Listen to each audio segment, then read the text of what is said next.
Beleza, estamos gravando. Então, vamos iniciar a correção da atividade 11. Atividade 11. Nessa atividade, vamos continuar trabalhando com a questão de métodos em Java, principalmente a questão de overload, que é a sobrecarga de método. Eu cheguei a explicar isso para vocês na aula passada, mas hoje a gente vai reforçar esse conceito e entender ele melhor com mais um exemplo específico, tá? A sobrecarga é quando você tem vários métodos que têm o mesmo nome, mas com diferentes parâmetros. Então, a gente tem aqui nesse exemplo do prog 11, dois métodos com nomes iguais. Nós temos esse método aqui que é somatório, ele recebe um parâmetro int, e nós temos novamente um outro método com o mesmo nome, somatório, que recebe um parâmetro double, certo? Então, vamos entender como é que esse negócio funciona. Bom, o overloading é basicamente você usar o mesmo método usando parâmetros diferentes ou mais de um parâmetro. E ao invés de você ter que escrever um método para cada tipo de parâmetro que você for usar, você só usa o mesmo método, que você vai economizar linha, vai economizar memória, muita coisa. O primeiro método somatório, ele vai usar int NRI. E quando o método somatório for acionado, ele vai, recebendo um parâmetro int, ele vai ter um sistema outprint e vai escrever, iniciando o método somatório com parâmetro int. A soma, a variável soma, que também é definida em int, começa em 0, e enquanto NRI, que for o parâmetro estabelecido, quando você rodar o código, for maior que 0, a variável soma vai ser atualizada para a soma mais NRI, e NRI vai diminuindo de 1 em 1 unidade. Aí, isso no caso, fecharia o método somatório. E aí, depois, ele vai ter um sistema outprint para mostrar o valor de soma atualizado, de acordo com o que aconteceu enquanto o método estava rodando. Depois, ele vai ter o método somatório novamente, mas dessa vez o parâmetro vai ser especificado em double, que é quando tem número decimal, pelo menos ele pode alcançar mais de 15 algarismos decimais. A variável vai ser NND, e quando ele for acionado com o parâmetro em double, vai aparecer um sistema outprint com método somatório com parâmetro double.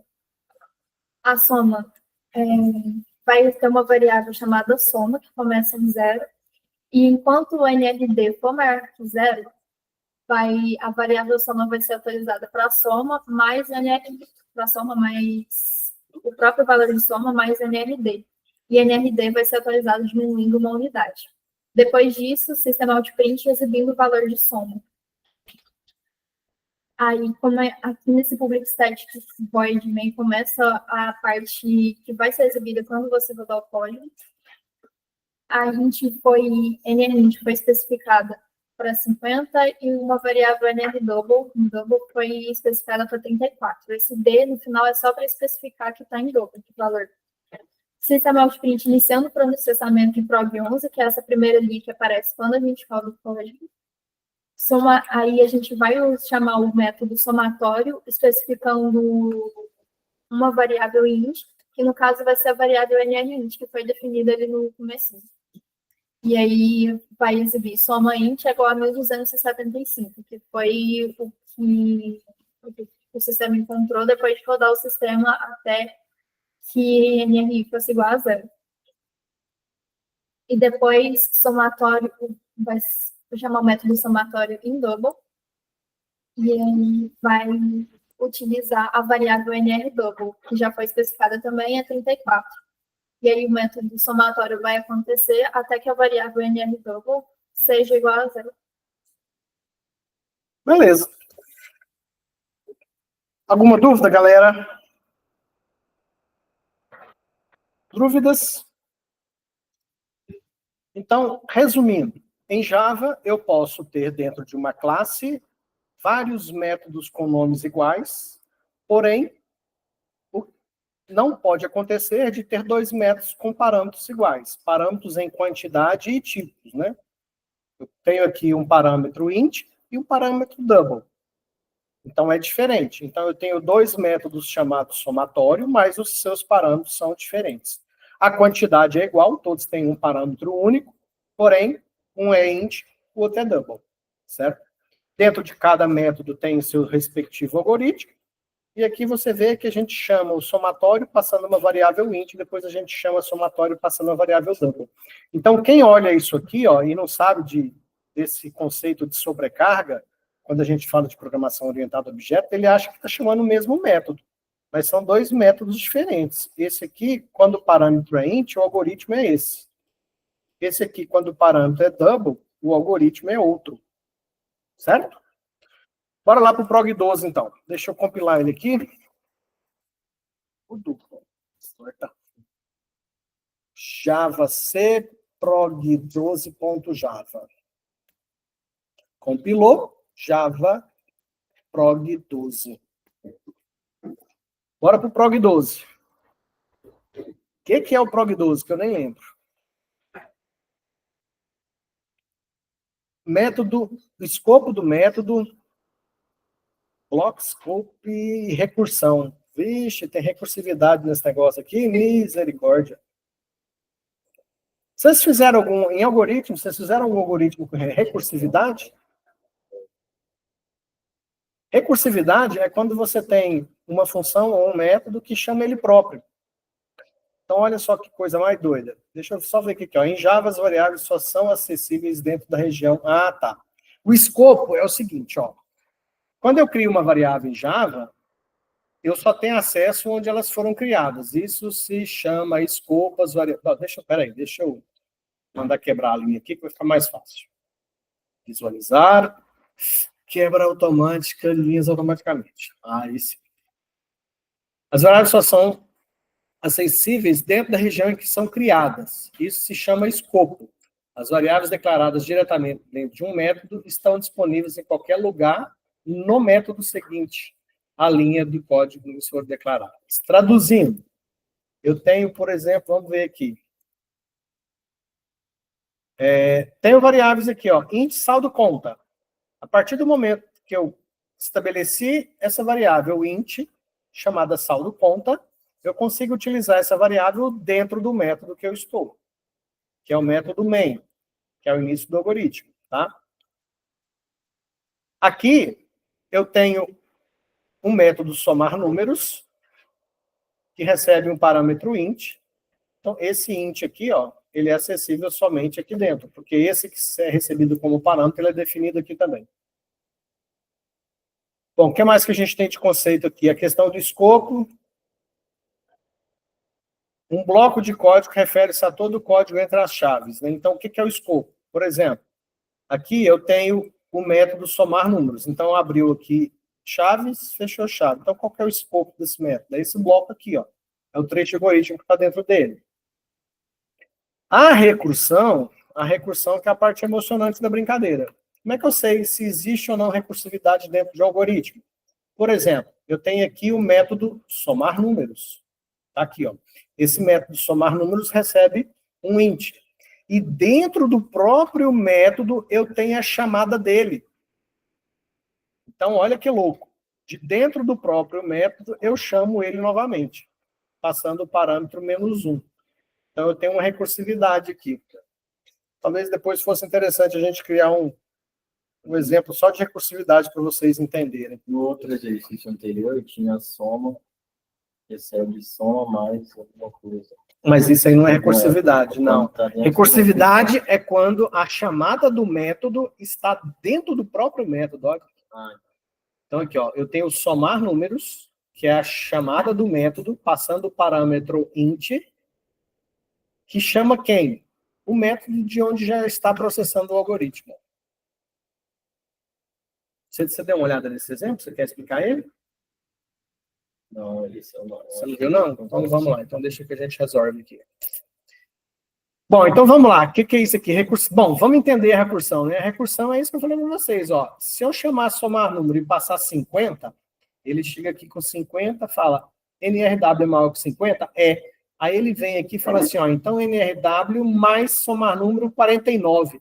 Então ele vem aqui, ele volta lá e vai processar com 49. Chegou aqui, volta com 48. E assim ele vai, de 50 até 1. Porque aqui é maior que 0, né?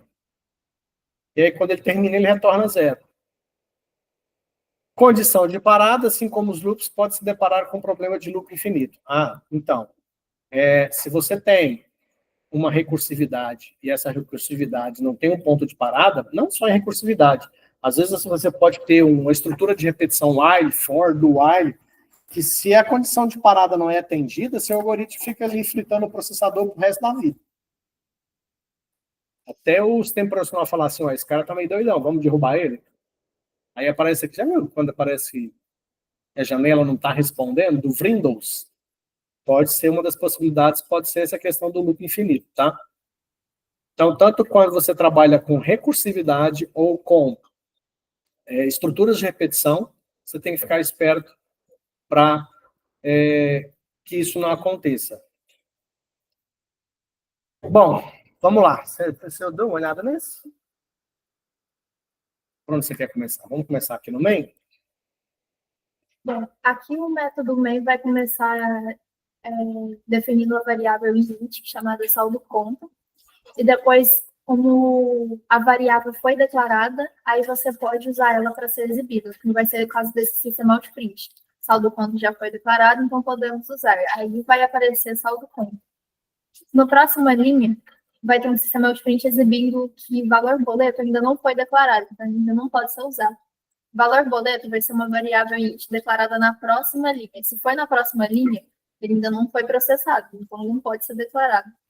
Depois de valor boleto, aí sim você pode usar essa variável. No caso, igual está nesse sistema outprint, o valor boleto já foi declarado, então pode ser usada. Aí, então, ela vai, aí, ao colocar mais valor boleto, aí ela vai ser exibida.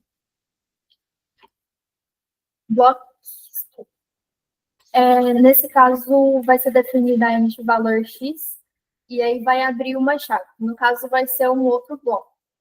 Aí, nesse segundo bloco menorzinho, vai ser definida a int valor y, e como a valor y foi definida nesse bloco, aí ela pode ser exibida quando você chama ela dentro desse bloco, o que vai ser esse caso desse sistema outprint.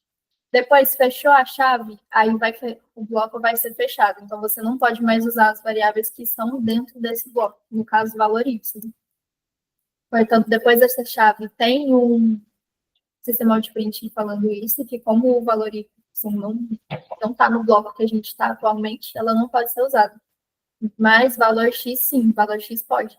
Então, vai ser mostrado o valor x. Depois, a recursão, que vai fazer um teste de recursão com o método somar números, que o André mostrou lá em cima, que o método chama ele mesmo quando ele está sendo executado.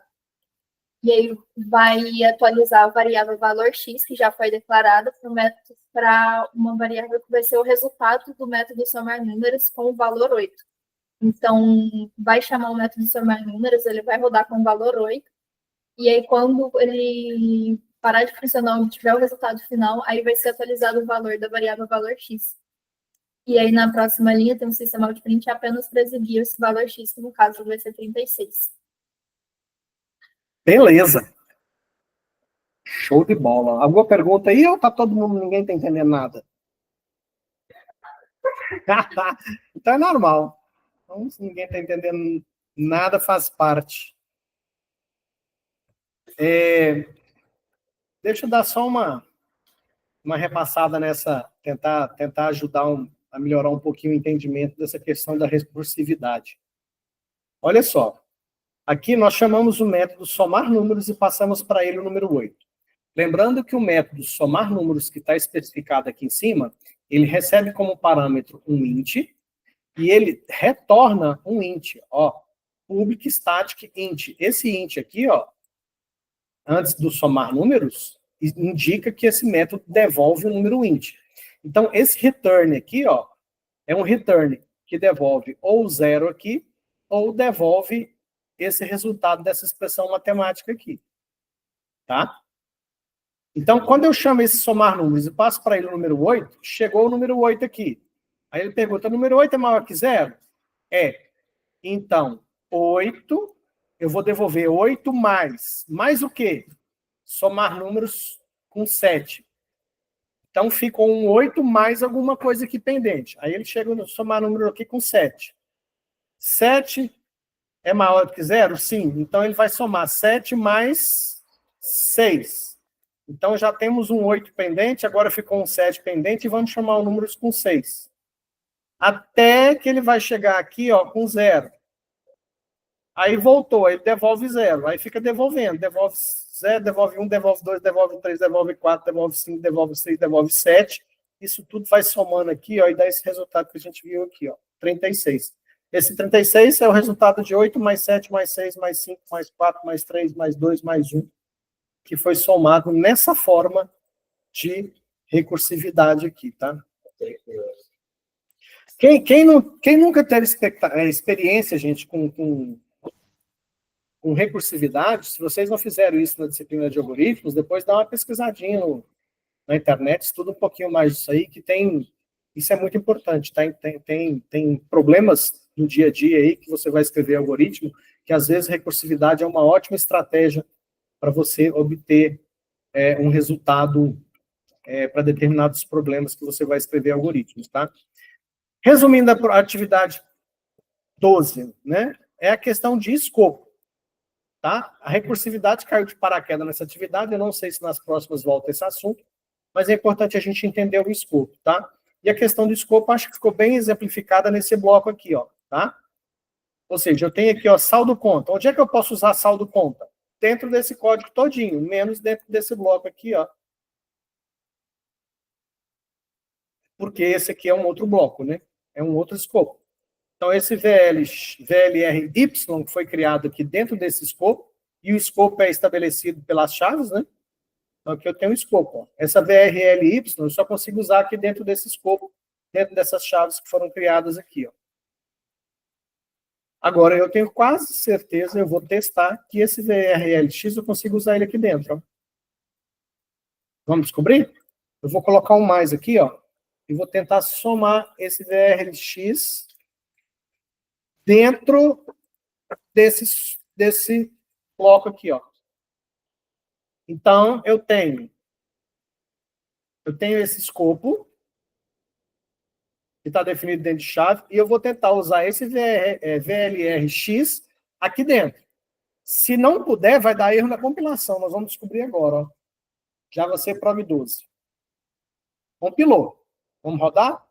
Prog 12. Vamos ver o resultado que deu aqui. Cadê, hein? Declarada VLRY. Parece só tudo junto. Essa aqui, não é? Uhum. Por que apareceu tudo junto? Isso aqui foi uma das primeiras atividades que a gente fez. VLRX vale 2364. Olha o 2364 aqui, ó. Depois o Y vale 9023. Olha o 9023 na sequência. Por que ele juntou e não somou? Porque eu estou mostrando string mais número. Então, ele não consegue fazer essa expressão matemática como um cálculo matemático, então ele mostra tudo concatenado um na frente do outro, tá? Então, veja que o VLRX, ele funcionou aqui dentro. Mas o Y não vai funcionar de fora, quer ver? Vamos conferir. O Y funciona aqui porque ele está dentro desse escopo. Se eu tentar botar o Y aqui, ó, mais VLRY. Então, eu vou tentar usar o Y aqui, ó. O Y está dentro desse escopo aqui. Provavelmente agora vai dar um erro de compilação. O Java já vai perceber isso. Olha lá. Vamos ver o que ele fala na mensagem de erro? Ó, tem um erro lá na linha 36. A linha 36 é essa aqui mesmo, onde a gente colocou o Y. Tem um erro na linha 36. Ele está falando que não consegue entender um símbolo. Não encontrou um símbolo. E ele põe essa setinha aqui, ó, para falar que esse VLRY ele não encontrou. E o símbolo, ele está falando aqui, ó, é a variável VLRY. Ele não identificou. Por quê? Porque ela está fora do escopo. Ela está aqui dentro, eu tentei usar ela fora do seu escopo. Então, aqui deu erro de compilação, você tirou ela aqui, salvou, agora sim vai compilar normal. Tá? Quando eu faço um escopo só com chave assim, ó, o que está de fora aqui, eu consigo usar dentro. Agora, o que está dentro, eu não consigo usar de fora. Tá? É diferente nos métodos, tá? O método ele tem o escopo dele. Ó. Então, aqui, ó, eu tenho NRW, tá vendo? Se eu tentar usar esse NRW lá embaixo, não vai funcionar, porque NRW é dentro do método somar números. Se eu colocar esse NRW dentro do método main, não vai funcionar de jeito nenhum. Vou colocar ele aqui, ó. Deixa eu achar um lugarzinho para ele. Não, na última linha. Mais NRW. Ó, coloquei esse NRW aqui dentro do método main. Ele não existe aqui, ele existe lá dentro do método somar números. É óbvio que esse tem tudo para dar errado. Vamos compilar? Ah lá. E ele está falando o quê? De novo, ó, erro lá na linha 41. Gente, se você não achar um erro quando você compila um programa, poxa, ele fala para você que linha que está o problema, e ele fala que, mostra aqui, ó, com esse negocinho aqui, ó, onde está o problema, e ele ainda te fala aqui, ó, é a variável NRW. Essa variável aqui, ela não existe aqui dentro do método main. Ela está fora do escopo dela. O escopo dela é lá dentro do método somar números. Certo? Alguma outra pergunta? Não teve nenhuma?